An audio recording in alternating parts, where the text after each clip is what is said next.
کے مطابق ہی کر رہے ہوتے ہیں، کیونکہ تلاوت کا پہلا مرتبہ ترتیل ہے۔ اور دوسرے مرتبے کی طرف اب آئیے، دوسرا مرتبہ ہے قرآن کریم کی تلاوت کا تدویر۔ یہ بھی باب تفعیل دور یدور سے تدویر مصدر ہی ہے باب تفعیل کا۔ تو اب تدویر کسے کہتی ہیں، ذرا اس کی تعریف کو سمجھیے، پھر اس کے بعد مثال دیتا ہوں کہ قرآن کریم کو ترتیل سے قدر تیز اور احکام تجوید کا خیال رکھ کر کے پڑھنا، یعنی ترتیل جو آپ پہلے سن چکے ہیں، آپ کو مشق کر کے بھی بتا دی گئی ہے، اس سے تھوڑا تیز پڑھنا، اور تجوید کا لحاظ رکھ کے، پیچھے آپ تجوید کے اندر دو باتیں پڑھ چکے ہیں، مخارج کو جمع صفات کے ساتھ ادا کرنا، بغیر کسی تکلف کے ادا کرنا، ٹھیک ہے، یہ آپ پڑھ چکے ہیں۔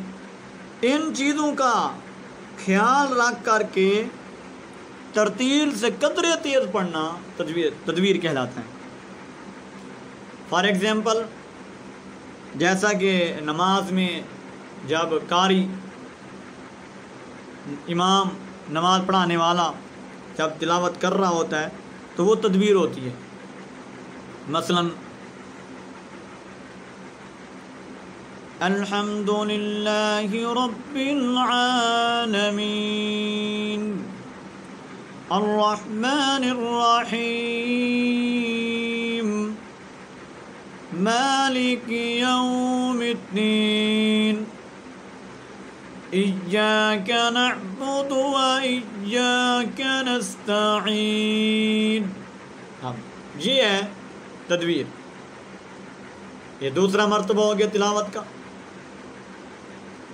پہلا ترتیل، دوسرا تدویر۔ اب تیسرے مرتبے کی طرف آتے ہیں، وہ ہے حدر۔ یہ نصر ینصر سے، یہ بھی مصدر ہے، حدر یحدر سے۔ اس کا مطلب ہوتا ہے کہ قرآن کریم کو قواعد و تجوید کی رعایت رکھتے ہوئے تدویر سے تیز پڑھنا۔ تدویر کیا تھا؟ ترتیل بالکل ٹھہر ٹھہر کر، اور تدویر ترتیل سے تھوڑا تیز پڑھنا۔ اور حدر کیا ہے؟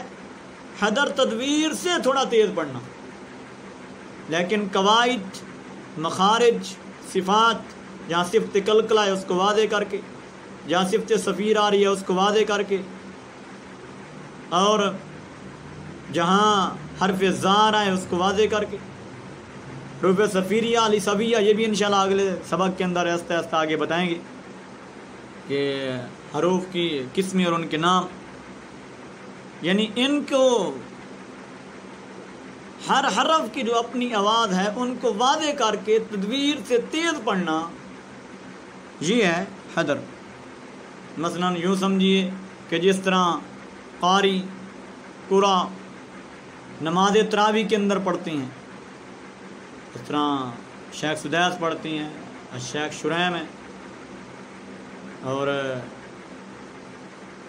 باقی بھی قرا حضرات جتنے بھی ہیں، کہ جب نماز تراویح ہو رہی ہو یقیناً آپ سنتے رہتی ہیں، تو اس کے اندر جو قرآن کریم کی تلاوت ہو رہی ہوتی ہے، مثلا فار ایگزامپل میں آپ کو تھوڑا سمجھا بھی دیتا ہوں۔ الحمد للہ رب العالمین الرحمن الرحیم مالک یوم الدین ایاک نعبد و ایاک نستعین اہدنا الصراط المستقیم۔ اب یہ ہے حدر، اس کو کہتے ہیں حدر۔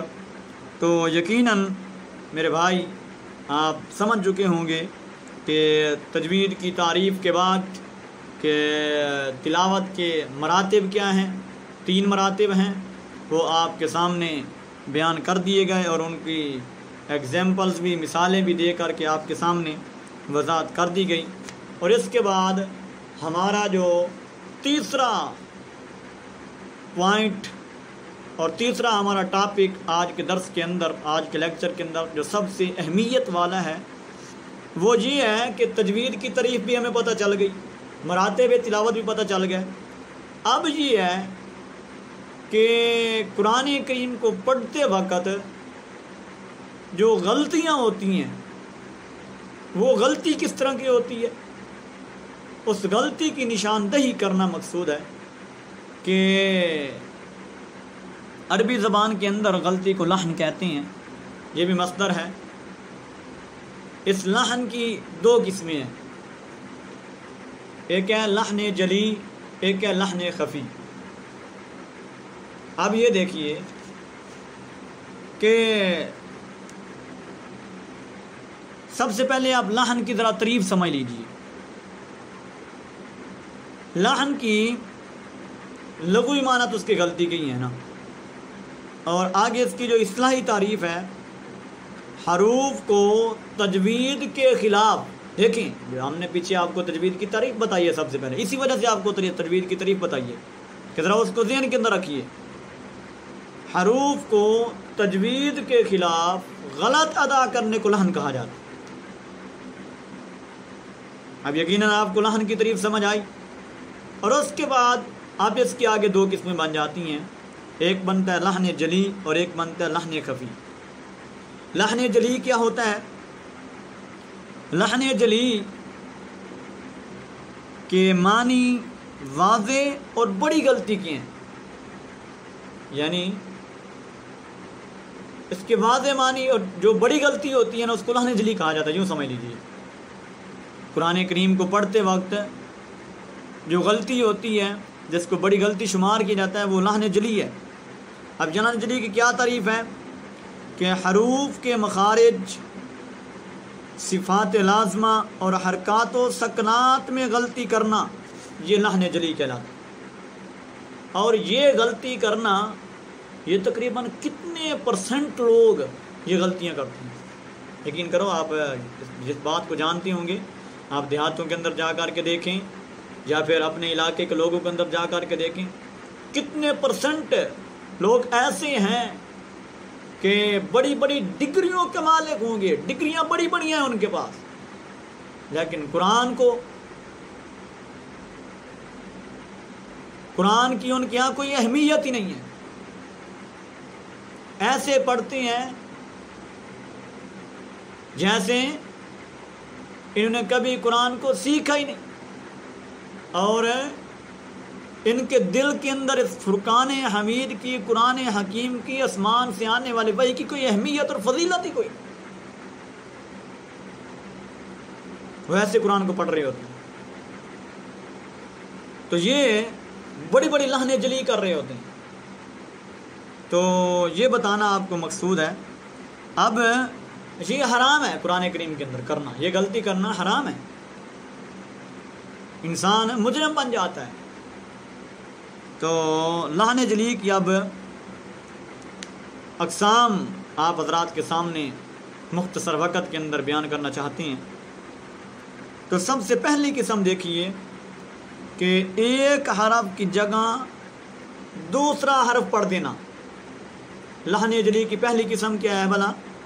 ایک حرف کی جگہ دوسرا حرف پڑھ دینا، یہ اس کی پہلی قسم ہے۔ مثلا دیکھیے آپ ذرا توجہ کیجیے، علیم، عین کے ساتھ علیم کی جگہ علیم پڑھ دینا۔ اب علیم اس کا معنی اور ہے اور علیم اس کا معنی اور ہے۔ علیم کا معنی ہوتا ہے جاننے والا، علیم کا معنی ہوتا ہے دردناک۔ اب دیکھو، اور جب ایک پڑھنے والا قاری علیم کو علیم پڑھے گا، وہ تو جو رب کی کلام کا، جو اللہ خالق کائنات کا مقصود ہے وہی غلط کر دے گا۔ ایک بندے کو عذاب علیم کہا جا رہا ہے، وہاں ان کو عذاب علیم کہہ دیں، یہ تو سارا معنی بدل گیا۔ تو اس لیے یعنی ایک حرف کی جگہ دوسرا حرف پڑھ دینا، یہ لحن جلی کی پہلی قسم۔ جیسے قلب کی جگہ قلبن پڑھ دینا. اب قلبن موٹے کاف کے ساتھ، یہ دل کو کہتے ہیں، قلوب اس کی جمع آتی ہے، اور قلبن بریک کاف کے کتے کو کہتے ہیں. دیکھو کتنا فرق ہے. اب ختم اللہ علی قلوبہم، پھر پڑھے ختم اللہ علی قلوبہم. لا، یہ قرآن پڑھ رہا ہے تو معنی مقصود بھی ختم ہو گیا. تو دوسری غلطی اس سے اللہ نے جلی کی دوسری قسم، کسی حرف کو اس کی اصل سے گھٹا کر کے پڑھنا. جیسے وَلَا تَقْرَبَا هَذِهِ الشَّجَرَةَ، کہ تم دونوں نے درختوں کے قریب نہیں جانا، تو وہاں پر پڑھ دے وَلَا تَقْرَبَا. چلو تصریح کے سیغے کو وہ واحد کا سیغہ بنا دے، سارا معنی خراب ہو گیا. اور ضعیفی کی بجائے ضعیفی پڑھ دیں. عرفو یہ جمع کا سیغہ ہے، انہوں نے پہچانا، اور عرفو پڑھ دے. تو یہ جدھر حرف مدہ تھا اس کو لمبا کرنا تھا، لمبا نہیں کیا، چھوڑ دیا.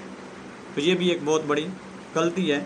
اور تیسری، کسی حرف کو اس کی اصل سے بڑھا کر کے پڑھنا، یہ بھی لہن جلی ہے. مثلا ایاک نعبد، اس کو ہم پڑھ دیں ایاک نعبد، لا، یہ بھی غلطی ہے. یہ آپ دیکھتے ہیں کتنے نمازیں پڑھانے والے پڑھ رہے ہوتے ہیں ایسے، یا پھر بچے جن کو ناظرہ پڑھایا جاتا ہے، جو استاد اساتذہ اس بات کا لحاظ نہیں رکھتے، وہ بچے ایسے ہی پڑھتے ہیں ایاک نعبد و ایاک نستعین. تو یہ یقیناً بہت بڑی غلطی ہے. یہ بھی لہن جلی کی تیسری قسم ہے. اور چوتھی قسم، متحرک کی جگہ ساکن اور ساکن کی جگہ متحرک پڑھنا. مثلا اور سلنا، اور سلنا، را بھی ساکن ہے، اور آگے سلنا، یہ لام بھی ساکن ہے، متکلم کا سیغہ ہے. اور اس کو پڑھ دینا اور آرا سالانہ، آرا سالانہ، ایک حرکت کی جگہ متحرک کی جگہ ساکن. تو اور ساکن کی جگہ متحرک پڑھ دینا. تو یہ چوتھی قسم ہے. اب یہ اور سلنا کے را ساکن تھی، اور اس کو آرا سلنا، را کو متحرک کر دینا. تو یہ لہن جلی کی چوتھی قسم ہے. اور پانچویں قسم، مشدد کی جگہ مخفف یا مخفف کی جگہ مشدد پڑھ دینا. ایک حرف مشدد آ رہا ہے، اس کو مخفف کر کے پڑھ دینا، یعنی شد والا ہے اس کو شد کے بغیر پڑھ دینا. یہ لہن جلی کی پانچویں قسم ہے. اور غلطی ہے کہ فار ایگزامپل دیکھیے کہ لفظ آتا ہے ربی، ربی، اور اس کو پڑھنا رابی. مشدد تھا، مشدد کو اس نے مخفف بنا دیا. تو یہ بھی ایک بہت بڑی غلطی ہے جو لہن جلی کی اقسام میں سے ہے. یہ تھیں سامعین ذوقار طلبہ اعظام لہن جلی کی پانچوں اقسام جو آپ کے سامنے مثالوں کے ساتھ وضاحت کر دی گئیں. اب ہے دوسری قسم، لہن کی دوسری قسم کی طرف لہن خفی. اب اس کی ذرا تعریف سماعت فرما لیجیے کہ تحسین حروف سے تعلق رکھنے والی صفات میں تحسین یعنی خوبصورتی والے حروف، جو حروف کے اندر خوبصورتی پیدا کرتے ہیں، اس کے ساتھ تعلق رکھنے والی صفات میں غلطی کو لہن خفی کہتے ہیں. مثلا غنہ کی جگہ غنہ نہ کرنا، ایک جگہ پر غنہ ہو رہا ہے تو وہاں پر غنہ نہ کرنا، یہ بھی لہن خفی ہے. اور اس کا حکم یہ ہے کہ یہ مکروہ ہے. بات یہ ہے سامعین ذوقار کہ ان تمام قسم کی غلطیوں سے ہمیں بچنا چاہیے قرآن کریم کو پڑھتے وقت، تاکہ ہم اللہ خالق کائنات کے مقرب بنیں اور اس کی جو کلام ہے جس طرح اس نے نازل فرمائی ہے اس طرح پڑھیں اور اس کا حق ادا کریں. اللہ خالق کائنات سے میں دعا کرتا ہوں کہ اللہ ذوالجلال تمام طلباء جو اس کو سیکھنے والے ہیں، تجوید کے ساتھ محبت، قرآن کے ساتھ محبت کرنے والے ہیں، تمام کو اللہ خالق کائنات اپنی رحمت کے ساتھ ان کی زندگیوں کے اندر اور ان کے کاروبار کے اندر، مالوں کے اندر، گھر والوں کے اندر برکتیں عطا فرمائے. اور جنہوں نے اس دورے کا اہتمام کیا ہے اللہ خالق کائنات ان کی زندگی کے اندر بھی برکتیں عطا فرمائے. ھذا ما عندی واللہ اعلم بالصواب.